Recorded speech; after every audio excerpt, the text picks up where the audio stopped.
Welcome to Conversations with Toy, a blogcast tackling life one episode at a time. This is the time to air out life's craziest moments. This space is all about speaking about life's hang-ups and ways in which we can leave better than when we started. Topics are all about ways we can find space to be better in life, love, mental space, and health.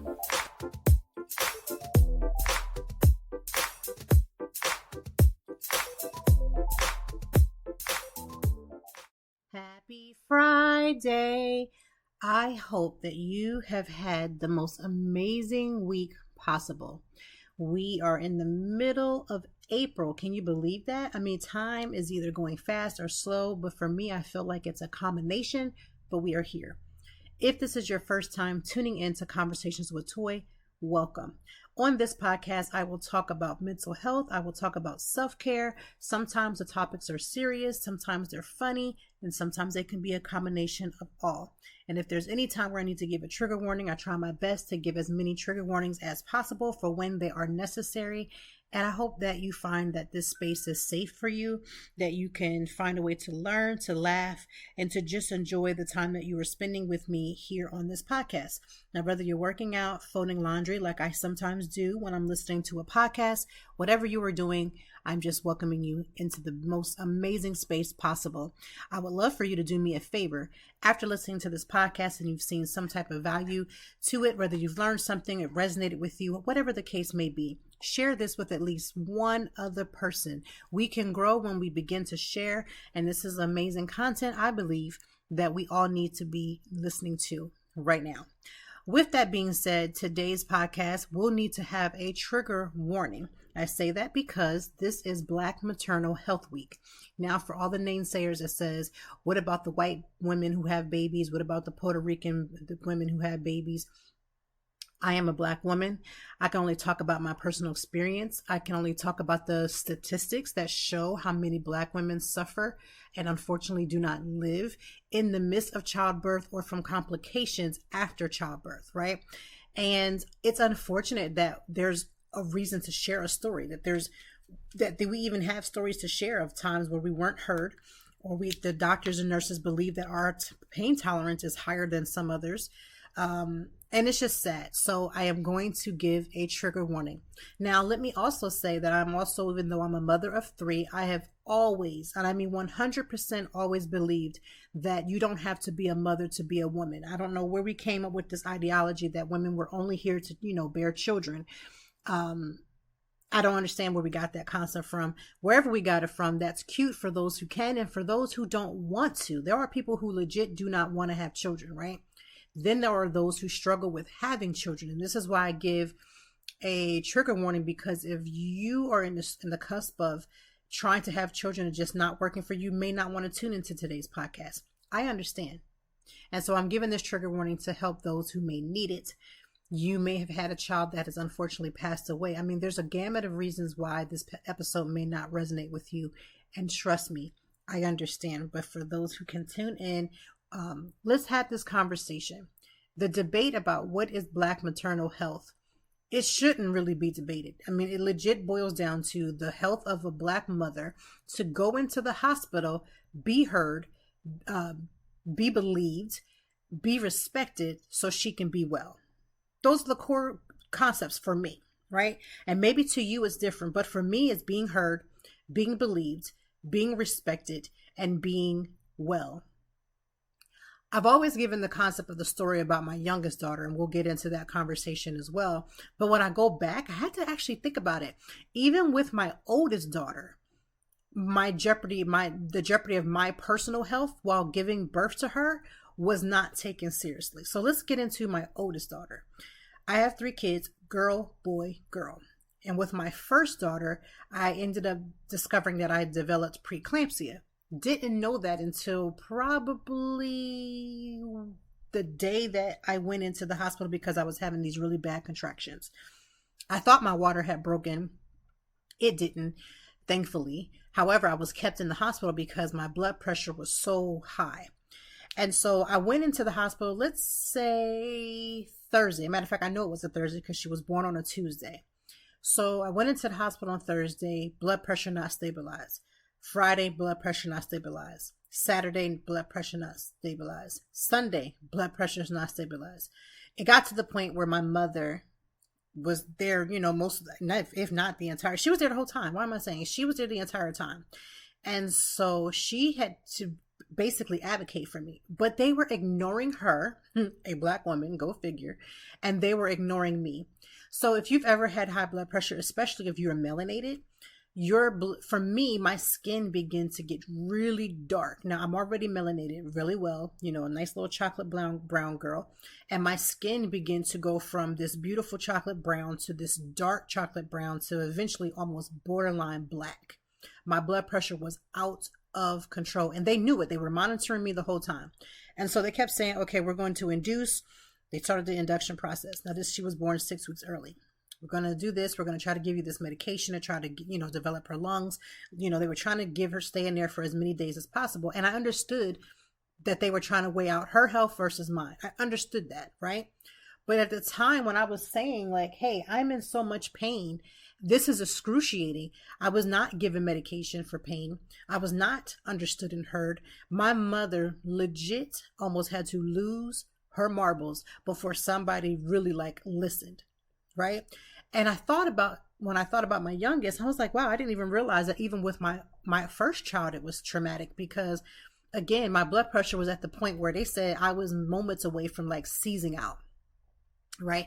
Seizing out. And that could have come with another level of complications. So I was being delayed. Oh, you just wait. She can just wait. She can just wait. She can just wait. Right? They had to do a C-section. They knew that from the gate because nothing that they were doing was causing me to actually deliver. And so they knew they had to do a C-section. They were telling me all the things to be prepared for and all the stuff. So as I'm going through each of the process of C-section, again, telling them that I'm still in pain, they give me an epidural, I'm still in pain. I can feel things, right? And I'm not talking about just the pressure of the pulling and tugging. I can feel pain. And my mom had to keep saying, if she says she's in pain, she's in pain. Why is she not being able to get more medication? And so I'm really grateful for my mother because honestly, I might not have made it through that time when I had my daughter. But it's again, being heard, being believed, being respected so we can be well. None of those things happened the first time I had my daughter, right? My first child. None of those things happened. Fast forward to my second child. I had my first child in Lancaster, my last 2 children in Philadelphia. I go to have my son in Philadelphia. I was trying to VBAC, which if you don't know what VBAC means, it's just basically having a vaginal birth after you've had a C-section. And I was very determined to do so. However, my son's breathing was all over the place and his heart rate was, not his breathing, but his heart rate was all over the place. And so they were just like, we don't want to, wait. We don't want to have issues with him. And so of course, as a mom, I'm like, well, then let's do what we need to do.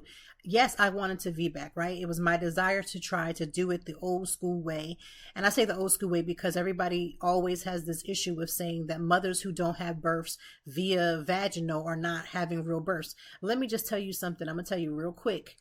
If you've never been around a woman who has had a C-section, you need to stop saying that, right? Stop saying things like that's not a real birth because for why?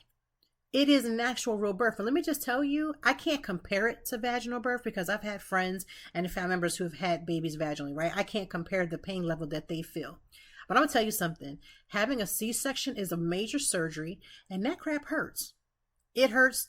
For me, it was hurting the first time during the time I had it. And then they corrected it the second time when I went to Philly. I told them about the first time, how much pain I was in. And so this particular doctor listened. Thank the Lord. He listened to me and he was like, I'm going to make sure that we get you as painless as possible. And so I was heard, right? I was heard. I was believed. I was respected and I was to be well. And that is the only pregnancy. My son is the only pregnancy that I can say was literally by the book. Right? By the book. I was able to get heard. I was able to be respected. I was able to be believed and I was well. I was well taken care of throughout that pregnancy. I was well taken care of through the birth and afterwards. Flash forward to the third child. My third child, I discovered about 7 months that I had developed a blood clot in my brain. I believe on the lower side of my brain, I had developed a blood clot. Now, This blood clot was only done because of pregnancy. Now, I've heard blood clots in the legs, in the lungs. I had never heard of having a blood clot in the brain. The issue with having a blood clot in the brain is that you can't just go in and just correct it, right? You can't just go in and go get some type of surgery, because it's actually more risky for everybody, for me, the baby, the whole nine. So I was put on Lovenox to help with the blood, try to get this blood clot to do what it needs to do so that I wouldn't be in jeopardy. I wouldn't have any issues. However, now I'm considered absolutely a high risk, completely high risk from that gate, high risk. And I'm going to have to be scheduled for a third C-section. So I've had all 3 babies via C-section. And I'm just going to tell you, every time you have a C-section, for those who keep claiming that this ain't a real birth, every time you have a C-section, every time you have some type of abdominal surgery, you have scar tissue. Now, granted, when I wasn't in the days of having children, I had also had my appendix taken out and my gallbladder taken out. So I was already coming in the gate with multiple abdominal surgery. Every time you go in, there are scar tissues that have to be removed. It becomes a thing, right? And so we get to this third child. I have a blood clot in my brain. I am at the doctor's 2 to 3 times per week. I am monitored very strictly. I had to check the Lovenox levels, so to see if I'm in quote unquote level.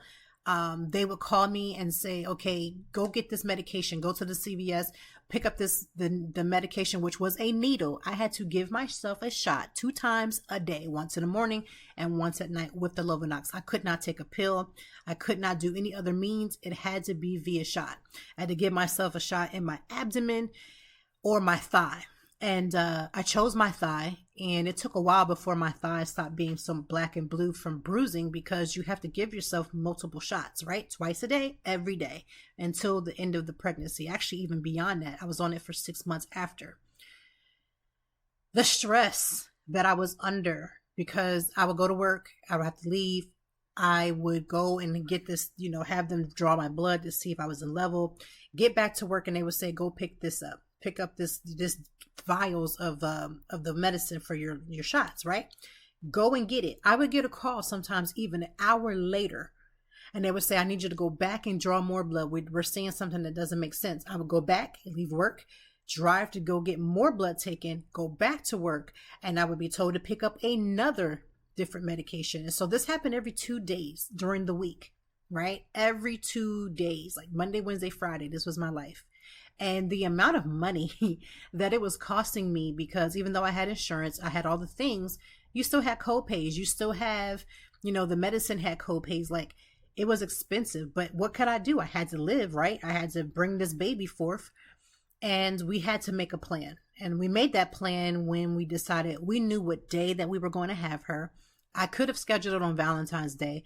However, I was like, absolutely not. Absolutely not.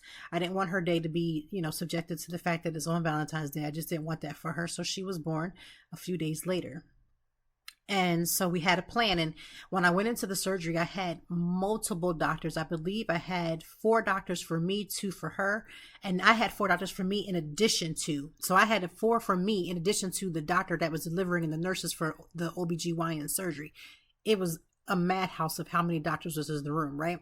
And so the issue is that you had to stop. I had to stop taking the Lovenox 12 hours before she would be born. So we couldn't just have the date set. We actually had to have it down to the hour and the time of which we had to get in there and deliver her out, so that I can go back on the Lovenox so that I wouldn't have an issue. And because I'm having this major surgery, which is now causing me to be cut, and if you get cut, you're going to bleed, this is why the doctors are in the room, because now I'm at risk to bleed out, right? I'm at risk to bleed out, and then another level of complications begin. Thankfully, we went through the actual delivery process. They had the surgery. I was nervous. I was way more nervous, and I'm going to do my best not to cry. And I'm going to caution this, because this is probably the most vulnerable episode that you will probably hear. I was scared. I was scared because it wasn't just, I knew what to expect for the surgery. Like, I knew what to expect for the C-section, and I knew there would be complications with just a C-section, even without me having the blood clot, right? Just because of all the scar tissue. I had to stay open a lot longer because, again, they had to take that scar tissue from these other 2 previous C-section and these other 2 previous surgeries. And I was scared. Like, I don't know if I ever said I was scared because I was so tired of being pregnant too. And that I was just like done. So I had made sure that my doctor knew, please tie my tubes. My babying days was over. I didn't want to have to keep risking my life to have a child. And I know that sounds selfish because, again, there's women who say I would want to risk my life to just have one. And I get that. And my heart goes out to you. But my body was tired. It was just tired. Like, I was tired. And I'm scared. And I'm laying on this table. And I have this slew of doctors around me. So my emotions are heightened. My body is heightened. And I'm laying on this table, and the entire time my husband's like asking me, are you okay? Are you okay? The doctors are asking me, are you okay? And I'm just crying. There's tears coming out. And I'm just like, Lord, I just want to hear this baby cry. I want to make sure she's okay. And I had made sure that they understood, like, if something were to happen to me, please save my child. I don't know of any mother that would not say that. As I've gotten older and now I've looked back at it, I'm like, okay, do you risk your life to save the one child, or do they save me and just say, okay, we just lost a child? I don't know what the right answer is, right? I don't know what the right answer, but as a mother, the first answer is going to say, protect the baby, right? Take me and protect the baby. It's just innate in you. You as a mom, that's what you think. And so I was prepared. At least I was trying to get prepared. So as I got through everything and they said, oh, you did great. You can get back on your shots. They gave me the Lovenox, I would believe, like an hour after. So I'm in recovery room. And then after that, they sent me to my actual room. So now I'm having family, which was kind of weird. Looking back at it, I wish I would have said delaying having family there. But what I will say is that I was grateful. My mother and father had drove up and they were there for a while. My mother-in-law ended up coming to the hospital. My husband was there. Obviously, my two children came to meet their siblings. I mean, their sibling, because it was no twins. I am a twin, but it wasn't a twin. And so the room is just full with love, full with family. However, eventually my mom left. My mom and dad left, and everything at the time seemed quite fine. Well, lo and behold, I started to feel this pain in my stomach. Like, I felt this pain, and it just felt like the worst pain. I mean, I couldn't tell if it was from the C-section. I just couldn't tell. So I began to tell this doctor, I'm not feeling good. I'm just in pain. I don't know what's happening. So she goes and she does this internal. I don't know what made her do an internal check, but grateful that she did. When she went in there, she felt this blood clot come out, this huge blood clot come out. She puts everybody, including my husband, out of the room. She literally had to stab me with whatever pain medication. She's like, we don't even have time to put in her IV. Like, let's just get her this medication. So they gave me whatever it was. They go in and she takes her hand and she pulls this huge blood clot comes out. Okay. Mind you, I'm on Lovenox. Okay. I'm on Lovenox to stop the blood from clotting. But I have this blood clot was huge. Like maybe like as big as a charger for your phone. Like some of the fast chargers that I carry when I'm at a blog event. They're that big. I'm scared. Because I'm thinking, this is it. I'm getting ready to bleed out. And the baby's in the room with me, my husband and kids, and my mother-in-law is in another room, and they're going to come in and discover that I'm not here. Like, I've gone. Like, it was hard, okay? So, oh, goodness, I'm going to get through this. As this is happening, they get me stable. My husband comes in, and he finds out what happened. Mother-in-law comes in, they find out what happened. The kids are coming in. They're just like kids. They're just not paying any attention. So I'm just grateful. I'm like, okay, we got through that. They're just going to monitor me. And they did. They were monitoring me multiple times. However, the next day, it was time for me to get a shower. Because, when you have a C-section, they want you to get your behind up and move. You ain't laying up. They ain't letting you lay up and feel that pain and just giving you medication. They're not doing that. They're like, listen, ma'am, excuse me, you got to get up. So my husband was like, oh, I'll help her get up. He helps me into the bathroom. He helps me into the shower. I get into the shower. I'm washing, getting all cleaned up. I feel this thing that it feels like I'm having another baby. So I feel like I'm having contractions again. And it just didn't feel right. So I yank the little pull thing, the rope thing, whatever it was, and to let, basically it's like a nurse alert to let them know. Because I pulled it in the shower, they got into the door, they unlocked it, they get in there, and when they came in, there was a huge blood clot that had already dropped out of my body, and it felt like I had given birth again. It drops out of my body and it hits the floor in the shower. So they literally picked me up and put me back on the bed, and they're doing all the things, and I got to go back through the same thing I went through this first time. And I'm like, okay, God, I'm close to death. Like when you have a baby, you're looking at life, but you are the closest to death that you can possibly be, right? So I'm like, okay, I done beat death again. Thank you, God. Eventually, everything stabilizes. They leave me in the hospital for an additional 2 more days, in addition to the 2 I was already going to stay. So I was in the hospital for like 4 days. So now it's time to go home. My son is excited. My daughter is excited. I'm bringing the baby home. They just were excited to see the baby and see mommy finally home. And my son cries when he hears the story, because in his mind as a child, he hasn't put together that this is not his fault. He's so excited to see me. There's other family in the house. Now there's a full house of people in this house, right? And I'm already stressed out because I really didn't want to have the house full of people. And my son jumps on my stomach, almost like to jump into my arms to give me this big old beautiful juicy hug, right? However, he lands on my stomach and I feel this big gigantic pop. Legit, my body popped. And I was like, Marcus, my husband's name is Marcus, and I said, grab him, because I literally almost threw him off me, not because I was wanting to hurt him or I was trying to get back at him for what happened. I didn't know what was happening, and I just felt this pain in my body. And so my son is upset because he sees me upset. I'm crying. And in his mind, I think he was like 2, 3, and he's thinking that he hurt mommy. And I'm telling him, like, in the midst of my pain, making sure he's okay. I believe somebody had my daughter, the youngest anyway. My oldest was kind of like looking on now. She's crying because she's a crier too. And so I tell my husband, I'm like in so much pain. I'm like, can you take the baby? And we got my son calmed. I was like, can you take me upstairs to our room? And I'm like, I don't care about none of these people here. Take me to the room and bring my baby upstairs with me. Like, they just going, whatever they saw the baby, that's all they gonna see. So I go to the room and I'm laying there, and the baby's in my arm, and I'm just feeling this popping sensation in my stomach. Again, I just feel this pop, pop, pop. And my husband comes in and I black out. Eventually, at some point, this beautiful, handsome black firefighter comes in, and he kind of apparently my husband called the 911, and the fire department was there to get there before the ambulance. So this fire department guy picks me up and takes me downstairs, and I'm in and out of consciousness. I'm like, who is this fine man? Like, and at the time I'm like, am I really supposed to be thinking about this? But I'm me, and that's what I'm going to do. All right. I get there. The ambulance finally gets there. They put me on the thing, and they're putting everything on me, and they know I'm on Lovenox, so they're like, we have to get her to this hospital ASAP. When I got to the hospital, I had lost so much blood that I was pale. They said I was the whitest black woman they had ever seen. And so I'm here. I'm in this hospital. The doctors are aware because I go back to the same hospital that I'm at. I go back to the same floor with the maternity floor that I was already at, but now I'm on the maternity floor ICU department, on the ICU side versus just whatever. And so I'm in ICU. They need to get an x-ray. They wheeled me, they called the people to wheel you down to get this x-ray of my stomach to see what was going on. Or CAT scan of my stomach. I think it was a CAT scan of my stomach.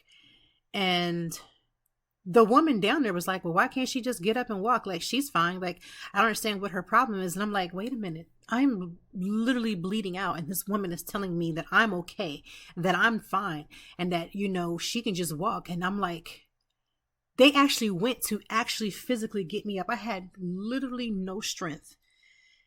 And I'm down here by myself. My husband can't be in this room with me. There's no one else to advocate for me. But these women are about to make me get up off this table when I am bleeding out. I have no strength.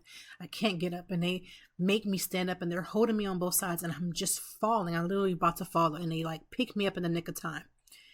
They get me back onto the thing, and they do the CAT scan, and discover that basically my body just has a pool of blood inside because I'm bleeding out and I'm having internal bleeding, but they cannot go in and do any type of surgery because of the Lovenox. It was too risky.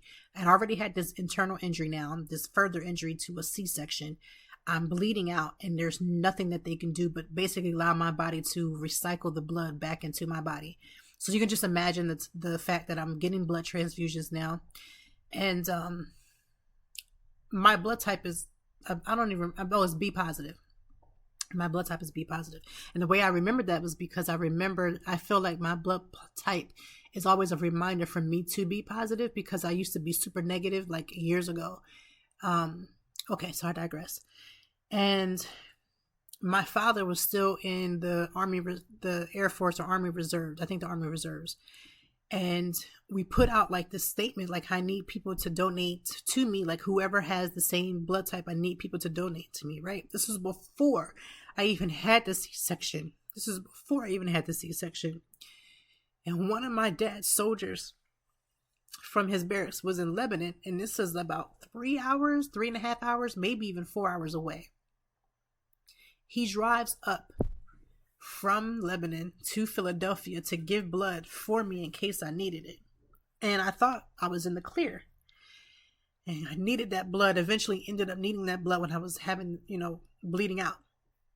And I will never forget him. Ever.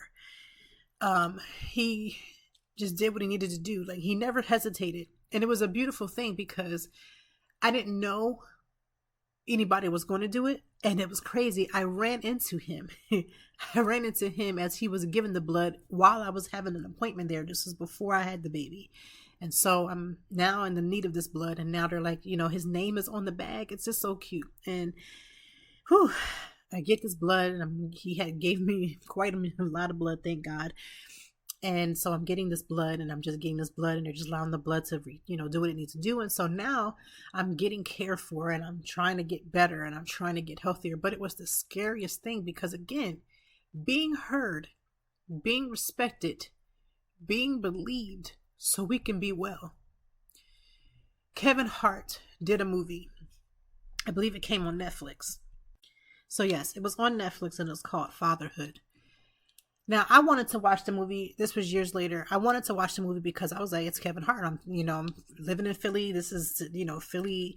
My husband's Philly born, two of my kids are Philly born. Like, I'm going to always support the home team. So I'm like, okay, let's support Kevin Hart. Let's go ahead and watch this movie.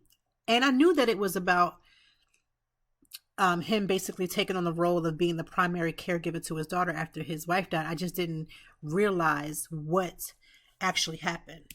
And so when the movie came on and you see the point where this baby was born and he's so excited about things, and then all of a sudden things turn for the worse and she basically passes away from complications of childbirth. Every time, I think I've only seen the movie twice, because when I saw it the first time, I cried like the biggest baby, because again, it was a way to put a visualization on Black maternal health. Why are so many Black women, after us being in the most expensive country, we have the most quote unquote money, the most quote unquote resources, the best doctors, the best technology, and we have Black women that are going into hospitals who are saying, I'm not well. Something is not right. I'm not breathing. I can't breathe. I'm feeling pain. Please help. You're in the place where you're supposed to be able to get help with people who are trained, who should be trained to get help. But if you know anything and you do your research, you know that there is so much racial bias that happens within the health community against Black people in general, brown people, people of that are not white. And so it hurts my heart to know that women are the closest that they can be to death. And we rely on those who are helping us, whether vaginal, C-section, whatever you're doing, we rely on the care of our doctors and our nurses, and yet are not being heard, being respected, being believed, and being well. And that hurts me because I've already lived it, right? I've already lived it. A woman telling me that I'm okay. Why can't you just get up? Why can't you just get up? And you know what's crazy? I ended up having to call one of my friends who was a doctor. And I actually had to consult with her. My husband ended up calling her. I should say he did, not me. But he consulted with her and was just like, listen, what do we need to do? How can I get them to understand? What words do I need to say so that they'll understand how serious this is? And it was crazy because it was the exact words that she told him to say that alerted them a little bit more as to what to do. But what about the women who don't have doctor friends, who can't call up somebody and say, what are the words that I should say? What are the things that I can do to advocate for myself? And this is why a lot of women are opting to go into hospitals, and have babies at home with doulas. I remember honestly, I didn't realize the understanding of what a doula does. And honestly, if I could go back, the one thing I would have had a doula every time I had a baby, because doulas are there to hold your hand and to not even just hold your hand. They're not there just as a baby coach. They are there to advocate for you. They are there to let you know that whatever your body needs, you can do it, right? And they're there to, when you need something and need to stand in the gap for you medically, they're there. They are supportive in emotions. They are supportive in physical. They are supportive in mental. And so I advocate, if you are a woman and you are having a baby, I don't care if you're Black, brown, Chinese, striped, I don't care what color or nationality you are. If you can afford it, and if you think you can afford it, look into getting it and seeing how you can afford it to get yourself a doula. See if your insurance will cover it, because I'm telling you right now, having a doula is absolutely necessary. So I say all of this to say, there's too many people like myself who have stories like this. It may not be as dramatic as having a blood clot in the brain, right? I went in with already having medical issues. I should have been respected. I should have been believed. I should have been heard, and I should have been well from the gate.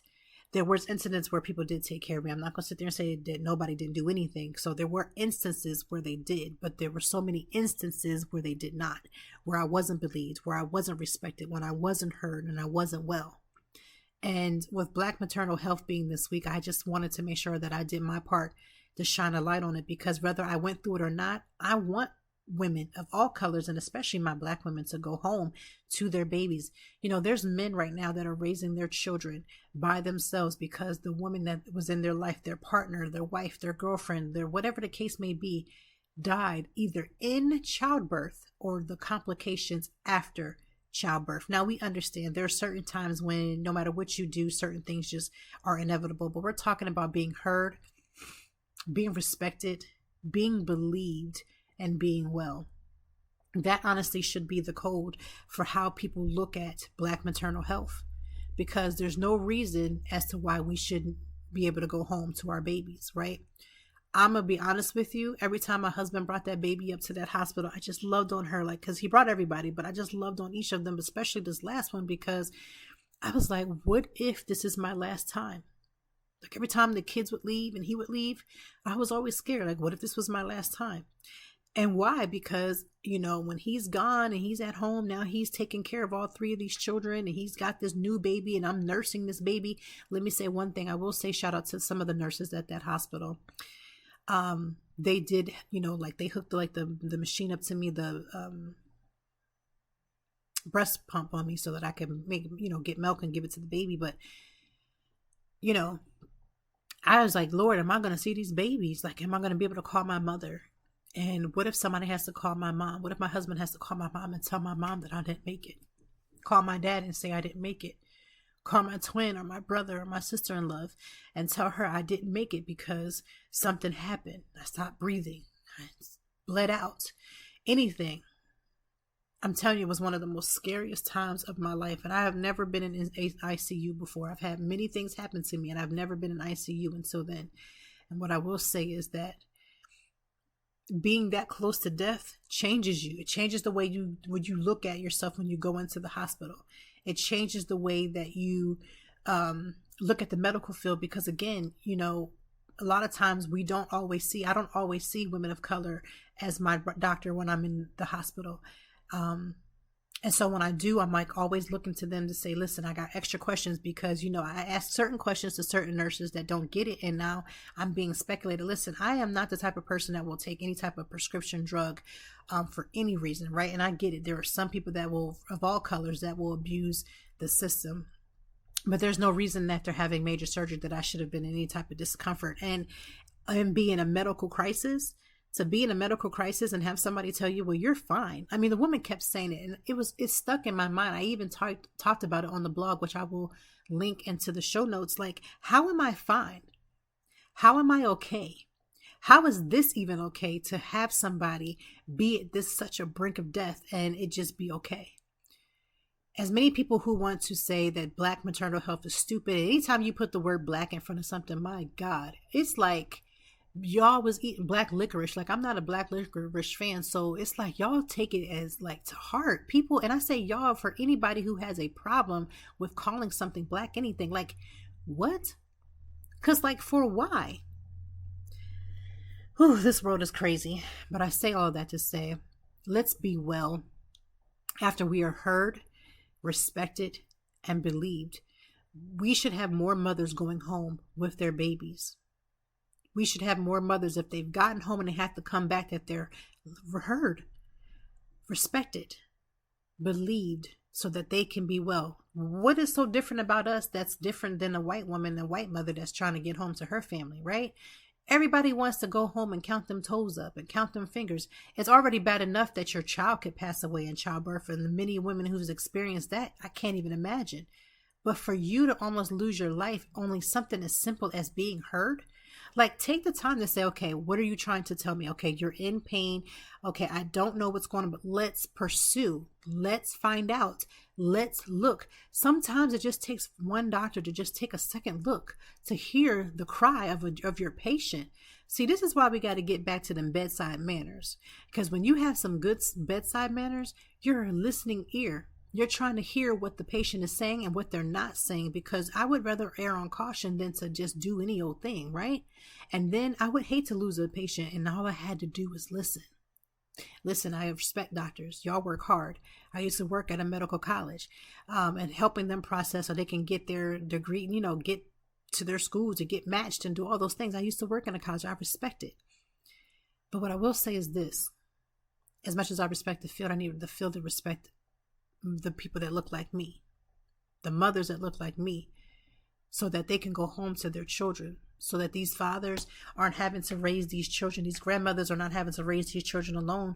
These aunts are having to raise these children alone to help support these fathers who are now left with these babies because the mother did not come home.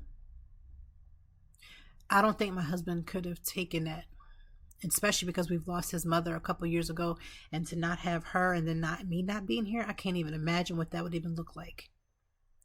But I want us to be heard, be respected, be believed, so that we can be well.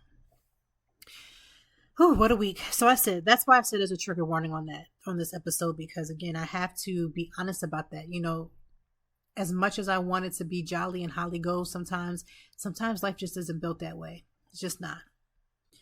All right, so how do you switch gears from such a tough conversation? Ooh, I don't know. But what I will say is this. We need to do better. And I'm hoping that anybody that's listening to me, if you're going in the hospital with someone, be their advocate. Listen, don't be there just so you can be the first top person to see this baby. Like, don't do that. Like, I get it. Everybody wants to say they saw the baby is cute, this baby, that. But not only to be there to support that baby, be there to support that mother. If you are listening to me as well, and if you're a man or a woman, if you are a man and you have a woman in your life, or a woman that has another woman in their life, whatever your little preference, whatever, not little, but whatever your preferences are, and you have somebody that's going through they're pregnant, they're about to deliver a baby, or they have delivered a baby, your biggest job is to support them. Be there to support them, help them. Friends and family, tune in, lean in a little bit. Just come on in, lean in a little bit. Somebody needs to let y'all know what real help looks like. Let me break this down for you. If you go to a woman's house and she just had a baby, yes, come over and hold that baby. Goo goo gaga, count the toes, look at the fingers, look at the ear, and all that stuff. That's beautiful, right? God bless and Godspeed, right?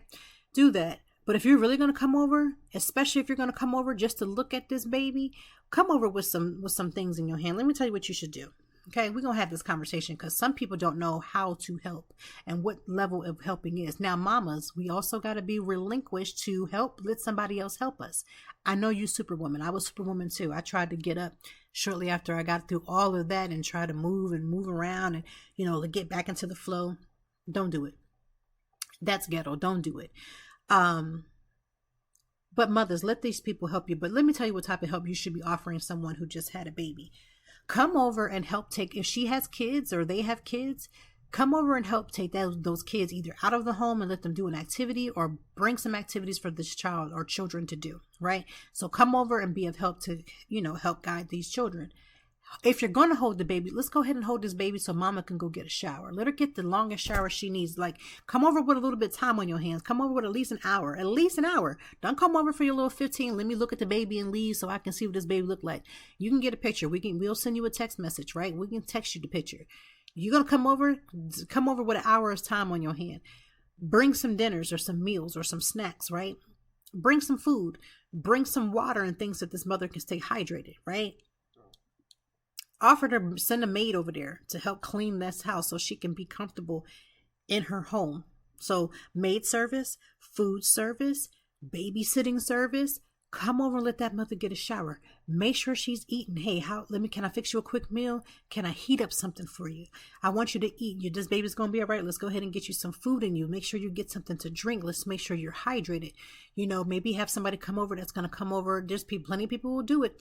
That'll rub that mother's feet. Listen, our feet don't go down just because we had them babies. Our feet, at least my feet, was looking like 2 sausage sandwiches. It was just crazy how much water retention we have in our body and things. Have somebody come over and massage the feet and get the legs moving. Bring some decompressing socks. Like, bring something in your hand and something in your heart so you can be of service. Like, if you're going to support the mom, come over here with some and be of service. Be of service, because I don't need you to come over and look at this baby. Like, the baby going to be cute. The baby going to be what the baby going to be. But come help the mama out, right? Cook. Do a little light cleaning, do some dishes, like help wash out some bottles, change a diaper, like come over with some things to do instead of your hand out just looking to hold this baby. Now, if it's RSV season like it has been, a lot of these babies that have been getting sick, a lot of this stuff is because folks want to come over too early. Now, listen, I know Aunt Buki and them and Uncle Nene and Uncle, all these different people, they want to come over and they want to see this baby. But sometimes you need to let the parents just have their time, right? Let these folks have their time. Let this baby's immune system get a little bit developed, because not just because of pandemic, because, coronavirus ain't went nowhere. Not just because of that, but just because, like, people need to be able to rest and get used to their environments and get their other kids, if they have them, used to this new way of life. There's a new child in the home. Give people a little bit of grace and a little bit of time. Stop running over people's house the day they come home from the hospital. You show up. Like, I promise you that mama don't want to see you. I promise you don't. They don't. If you want to visit, you should have visited at the hospital where your time could be truly limited, because they don't want to see you when they get home. They do not want your face to be in the house when they first get in the house. At least have never been my thing. I've always been like team, I don't know why these folks is here, because it's not that I don't love people coming. It's not that I didn't love the people who came. It's the fact that I just need to sit down somewhere. I want to sit down somewhere. I want to get my bearings together. I ain't even got up from the couch to go to the living room, to go to the kitchen and get a cup of water. Like, I want to sit. Most moms just want to sit. They want to look around and get back in there, get acclimated, unpack a bag. Like, give moms some grace. Give new families some grace, because some of y'all get all deep in your feelings when my mom says, hey, I don't want visitors for the first 30 days. And y'all get tight in your chest. Like, relax. You got a whole lifetime. And let me just be clear. Half of y'all that's coming over to see that baby, they won't even see you past the first birthday. I'm just going to keep it 100. So while you breaking thy neck to go see a new baby, where you at when the support is truly needed, right? You ain't there to support these mamas or the babies. You just want to be the first to see a child. Y'all got to stop this foolishness. You don't want to come to support. You really ain't coming to see nothing. You just want to be a spectator. Leave yourself at home. Do yourself a favor. Do that mama a favor. Stay your tail home. We don't need that. I promise you we don't. Support the moms. Support them in getting better. Support them in becoming healthier. Support them in whatever it is that they need. Give them what they need, because again, what you think they need may not be what they need. They may just need to come in and have an adult interaction. So maybe just sit and watch a little movie or a little TV with them. Bring a couple little snacks so they can enjoy it. Find out what that mom likes. She just had a whole human. Listen, this woman just had a whole human. Whether her birth story is as dramatic as mine, because again, I've had dramatic births. It is what it is. But some people just, just a regular low-key, by-the-book birth, child. Those births is just as traumatic as anything else. Bring that mama a snack. Bring her a nice, good meal. Don't bring her no raggedy stuff. Bring her a good meal. bring her a good meal. She earned that, right? Let's show some grace, because being a mother is not easy. Again, I always say, not everybody is going to be a mom. Not everybody wants to be a mom. But at the end of the day, whatever they're doing, whatever they're at, wherever they are, let's go ahead and legit support moms. So to every mother, black, brown, striped, polka dot, neon, whatever the case may be, to every mother, I salute you. We are doing an amazing job, even when you feel like you're not. Trust me, my kids get on my final nerves and I feel like they tootsie roll and do it again. But at the end of the day, I am going to be the best mom that I possibly can be. I'm going to love on my children the best way that I can. I'm going to make mistakes and I'm going to get back up and try it all over again. But at the end of the day, I salute you, moms. Let's be heard. Let's be respected. Let's be believed, so we can be well.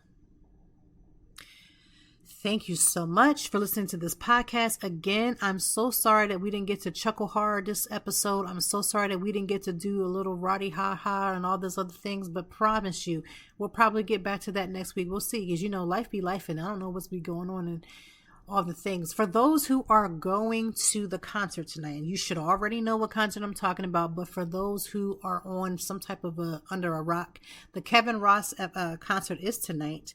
It is being held at the City Winery, one of my favorite places to be. Get there early enough so that you can get your food, get you a good glass of wine. Listen, they have some of the best wine. I'm telling you, get a bottle, get you a glass, whatever you need to get a flight, whatever you need.